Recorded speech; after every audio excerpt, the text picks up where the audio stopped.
How's it going, guys? Kress here. Today I wanted to talk about the upcoming change to normal gems on February 22nd that we'll be getting. And I think it's very interesting, and even as a free-to-play player, I'm pretty excited for it, because I think there will be a lot for us players in this update, even if it ends up being kind of a pay-to-win mechanic, since it kind of sounds like a Resonance version 2 being added. But I'm sure it won't be exactly the same as Resonance because of the differences with normal gems. I just kind of wanted to go over that to help you guys prepare and know what to look for once the update's live and we get confirmed details about how exactly it'll be working. And for anyone that didn't see yet, what will be happening is your normal gems now. Let me move my camera out of the way. So stuff like your aquamarines, citrine, tourmalines, everything, is going to be increasing damage and life attributes from your items, it sounds like. And it's not specified yet whether it'll be an overall increase, like for each maybe rank 5 gem you have, it increases the attributes of every item slot. Based on the wording, I'm kind of thinking it might just affect the item the gem is socketed into, which means if we look at this, you get life from almost every slot, except your hands give you damage. So, as a free-to-play player, I know in one of my past videos I've said how tourmaline, once you get to around rank 5, maybe rank 6, I really don't think a free-to-play player should be focusing on tourmalines because the amount of damage you get starts scaling so low compared to your total damage that you're really not getting much out of it. However, for the hand item, you can see the damage multiplier for a Hell 7 item is 652, and each Hell difficulty as you go up, all of your items will have a higher base life, and so then your hands will have a higher base damage. And depending on the percentage and how it works, I have a feeling that the yellow socketed gems might actually become kind of the sleeper OP type gems, where in the past, like currently, yellow gems are kind of seen as the worst socket, where most people, unless you're one of the top type whales, typically you kind of ignore the potency and resistance gems almost completely in favor of either armor penetration, armor, or some players even still focus on tourmaline for damage. But if we get a high percentage multiplier, like resonance on the damage of your gloves, I think going for a 3-socketed glove and then as high of a rank of yellow gems as you can, which depending on your class, some potency is really good on, like wizard for example, where maybe if you're like a demon hunter, maybe you mainly care more for resistance. I think your best setup would be 2 of the gem that helps your class the most. So in my case as a necromancer, I'd probably go for resistance gems, truthfully. Potency doesn't help a lot of my skills, so maybe 2 resistant gems and 1 citrine for potency.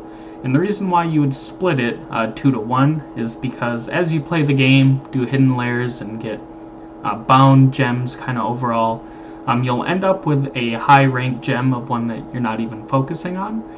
So then you can focus resources into 2 of your primary gems, and then the other gems, so in my case the citrine, you would just kind of passively upgrade along the way. And if we get a high percentage multiplier, which I'm guessing may also scale really high as you get the higher rank gems, just because for anyone that doesn't know, it takes like 20,000 rank 1 gems or something to create a single rank 10 gem. So I'm guessing they've probably thought about that and are going to add kind of, as you get a higher rank, you get a much larger percentage increase per rank due to that.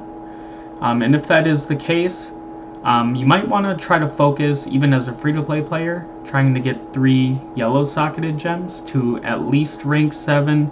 After rank 7, it starts taking a lot, where unless you're buying gems from the market, it'll be really hard to ever upgrade one of these.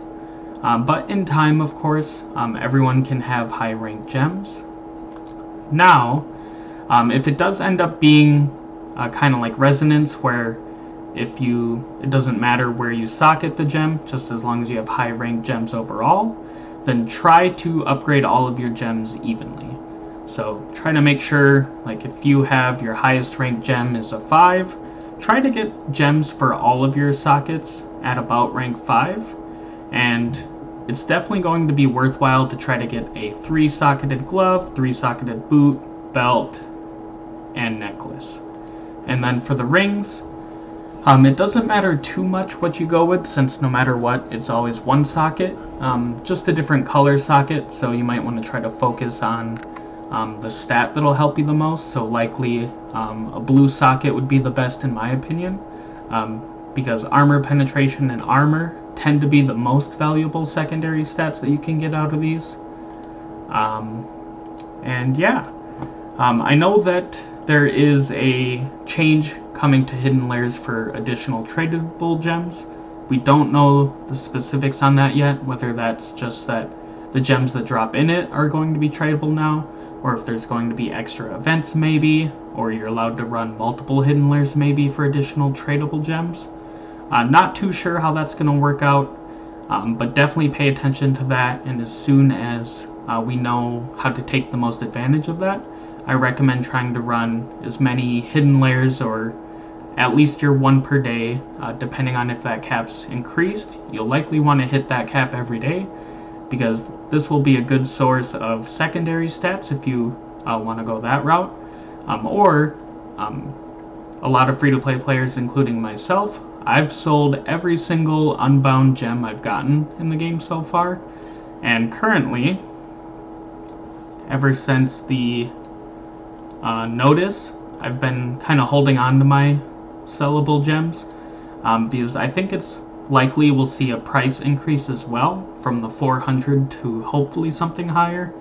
If we do see that, that's going to be amazing for free-to-play players, since we'll be getting additional gems as well as a higher price cap hopefully on them.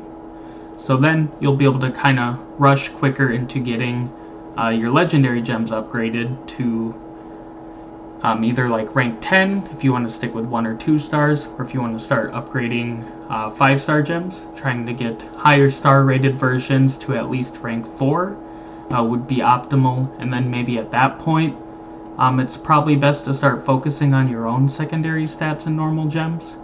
But of course we'll know more in time, and I'll have a video out as soon as we get the specifics on how the normal gem kind of resonance version 2 is going to come into the game. That way nobody wastes their resources and everyone knows what to focus on. And yeah, I can't wait. Either way, we'll either be getting additional stats, additional damage as free-to-play player by focusing on your glove slot, because if you can only like upgrade your life or something by focusing on these other gem slots, that doesn't really do much in PvE, other than maybe in raids you won't get one shot, but still overall damage is definitely king for PvE. So pay attention to that, the yellow socketed gems for the hands, and pay attention to the hidden layers, what we'll be able to do to farm additional gems. And if we get a price increase, you might want to hold on to your gems, try to sell them at the highest price possible. I myself have only sold my gems for the 400 platinum each. Even if there's a lot on the market or they might take a couple days to sell, I don't ever decrease the price, because I know eventually the stock's going to go low when whales are buying up gems, and then someone's going to buy yours for 400. So just keep that in mind. I hope these tips help, and I hope everyone else is excited as I am for this change. Peace.